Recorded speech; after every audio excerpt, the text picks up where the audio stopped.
Selon une équipe du Fonds monétaire international FMI, au thème des premières et deuxièmes revues combinées du mécanisme élargi de crédit, la croissance économique du Gabon, stagnée à 1,5% en 2021, devrait s'accélérer courant 2022 pour atteindre 2,8%. C'est l'une des conclusions du Fonds monétaire international à l'issue de sa mission dans le pays du 12 au 20 mai à Libreville.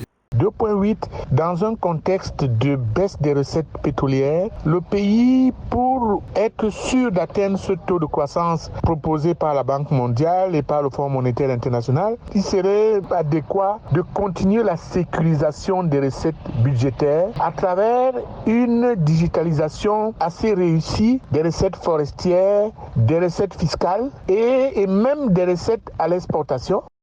En juillet 2021, le conseil d'administration du FMI avait approuvé un programme de relance économique avec le Gabon. Il en ressort que l'économie se remet progressivement de la récession de 2020 grâce aux efforts entrepris pour limiter l'impact de la pandémie et la hausse des prix du pétrole sur le marché. Le Gabon doit donc faire beaucoup d'efforts pour réduire la saignée de ces importations qui réduisent l'efficacité de ces exportations à travers une diversification déjà des exportations, mais aussi une sécurisation du programme de consommation nationale en termes d'importation. C'est-à-dire le pays doit importer peu des produits alimentaires, mais exporter beaucoup des produits à valeur ajoutée.